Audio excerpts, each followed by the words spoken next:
Hey friends, Peggy Hall here from thehealthyamerican.org. I'm actually having a great day here in downtown San Clemente. I was actually able to go shopping with my natural smile showing. I'm not even going to use the word mask-free anymore. I don't want to give energy to that word. I also had a beautiful facial, and I did have a mask. I had a facial mask in terms of a treatment, which is the only kind of mask I like. I also like a sleeping mask for my eyes to keep the light out and to prevent dry eyes. So those kind of masks I like. And I was able to go shopping. I bought a couple of really cute little things at one of the downtown boutiques. I'm not going to mention the name, but if you want to know, you can email me at thehealthyamerican.org. And I want to clear something up. So I'm going to turn around so you can see these businesses behind me that are serving food right on the street. And you can see the flimsy signs and everything. Hey! And the people that are going to be eating right where the cars are driving, which I don't think is a good idea. I want to be very clear that I support small businesses. I'm a small business owner myself.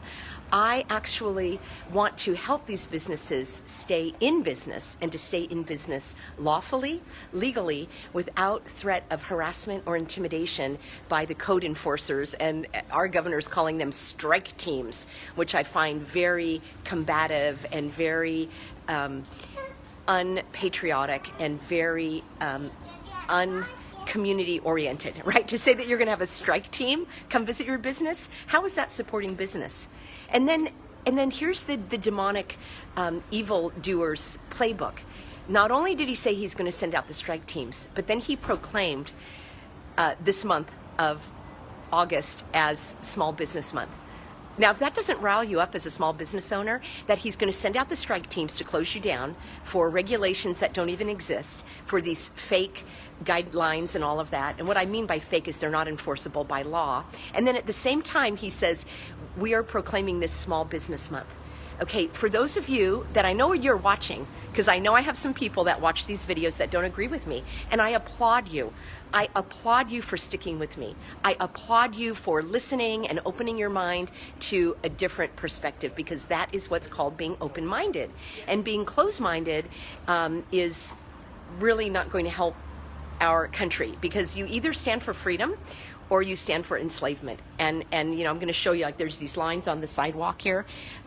You can cross a line, and you either are going to be on the line of freedom, where you live in a constitutional republic where the republic abides by the constitutional laws, or you live in a lawless society. There really is nothing in between.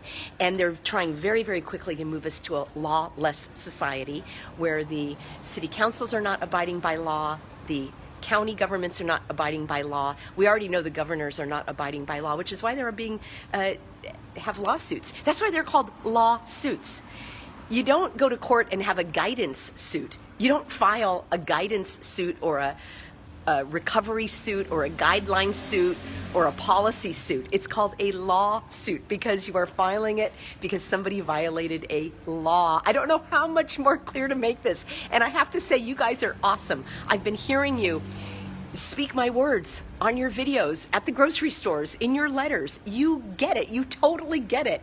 No store can enforce a policy that violates the law. It doesn't make sense. Now look at these wonderful real estate offices and things around me. I support small businesses. That's why I am running a small business forum on August 27th, which is a Thursday, in Lake Forest, California. If you cannot make it, I will be doing these online. I have people coming from LA and San Diego. You will learn about the difference of a regulation, a law, an ordinance, what is lawful, what is not. What do you do if you get a citation? What is a violation? How do you prepare to go to court? How do you speak in front of the health board? We want to answer your questions. We want to give you tips from those who have stayed open. And what I wanted to say about these businesses, now they could establish a policy that says you can beat someone up on their premises because they like to see fist fights, and it's their business. It's their own business policy. And that just doesn't make sense, does it? You cannot establish, well, you can, but it's unlawful. You cannot enforce a store policy that violates the law. What if this restaurant over here said that you can steal anybody's wallet that's sitting there if you see it? No, you can't do that. Why? Because it's against the law. Well, it's also against the law to discriminate against anyone from entering your business if they're a healthy American like me. I'm not covering my face because there's no law that requires it. And even if there was, I wouldn't do it. But there is no law that requires it. That would be like not allowing a black person to come in, or a disabled person to come in, or a short person to come in, or a person with blonde hair and sunglasses not to come in. You cannot discriminate someone to enter your business if it is defined as a public accommodation. Now, a public accommodation is a restaurant, it's a grocery store, it's a bank, it is a hotel, these kinds of things that serve the public. Now, if you are running, I guess, a tax, if you're a CPA and you have your own office or something, you're not serving the public at large, you probably can make whatever policy you want. You're not a public accommodation, all right? Public accommodation is food, gasoline, lodging, right? Things that we need to stay alive. And the government it actually created a law. It's called civil rights. It was in the Civil Rights Act of 1964 after horrible discrimination against people with different skin color, which it makes no sense to me whatsoever that you could be discriminated against because of your appearance, your age, your gender, your medical condition, your religious beliefs, your health condition. My condition is healthy. I have a healthy health condition. Haven't been sick in years. And if I was going to sneeze, I would use a Kleenex and then I would throw it away, right? I support businesses. That's why I'm doing this. Those of you that may have misunderstood me, I would like to know where you got that idea so I can clear it up. I want to make sure that you understand. I want these businesses to stay in business. And by them putting their people on the sidewalk here with these cars driving by, somebody's going to get hit by a car. That's going to put them out of business. Their compliance with these non-enforceable guidelines are going to put them out of business. Yeah, do I get rant worthy? Oh yeah, I do, because I care. That's why I'm doing this. Right? I'm a small business owner. Many of you are. I hope you'll come. It's called Open for Business. Get all of the information at thehealthyamerican.org. Yes, segregation, that's a horrible word. It actually is so demeaning. And you know what? They're trying to segregate us now. People who cover their faces, people who don't cover their faces. You know who covers their faces? Those who follow the Islamic religion. You veil your face because it's a sign of submission. How do I know that? Well, I have a master's degree in Arab studies, all right? It was international policy with a focus in Arab studies. I'm fluent in Arabic. I lived in Morocco for several years. I've studied the religion of Islam. I know all about it. And I respect anyone who wants to practice the religion of their choosing. That's not what I'm saying at all. But I am saying that veiling your face is not for Christians. Veiling your face is a sign of submission, and it is a religious practice of Muslims. If someone would like to have a discussion about that with me, I would love to. This is my area of expertise, and personally, I am not going to veil my face because someone told me to. Okay, if I'm in a dust storm or something, I might consider it. But not because of a non-existent law that, by the way, would be unconstitutional. So I wanted to bring you an uplifting story today. There are businesses that are not discriminating against healthy Americans. I want to support those businesses. I know of restaurants here in San Clemente. I know of other services that if you are interested, I'm never going to publicize them because of the evildoers.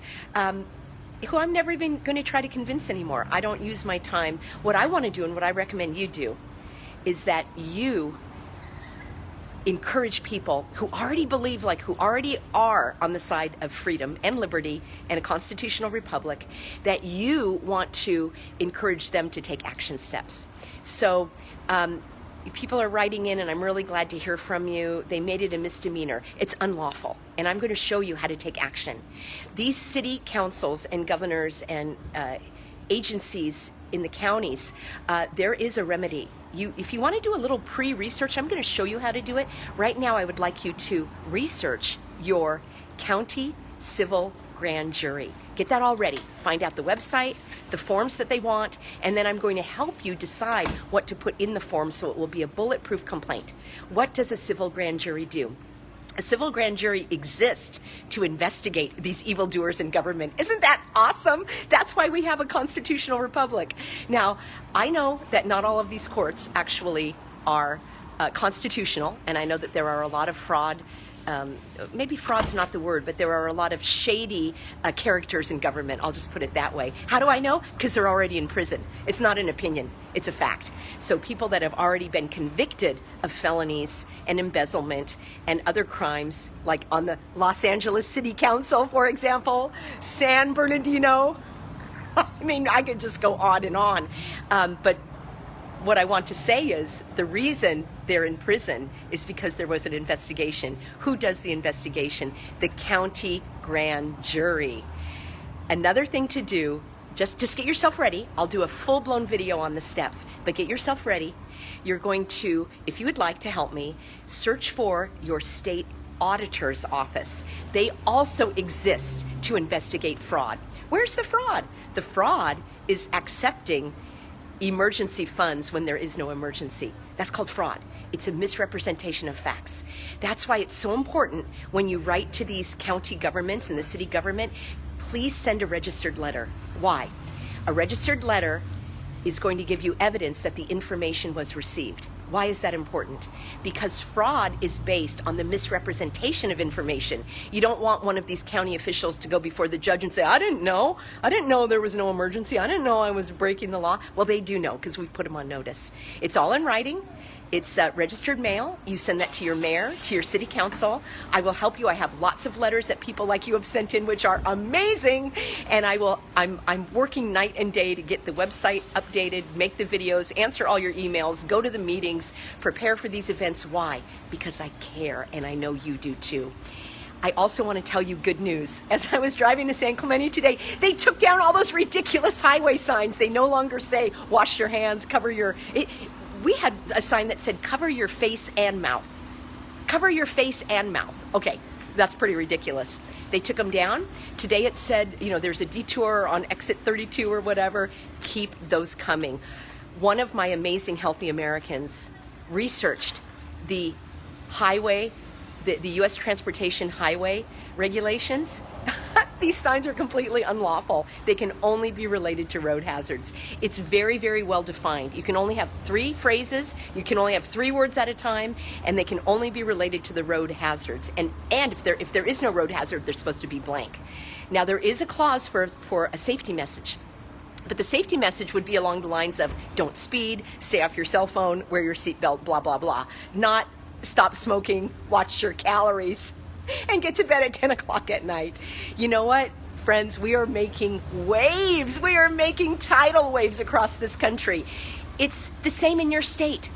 This is the Federal Highway Transportation System oversees these messages, and then your state transportation board implements them.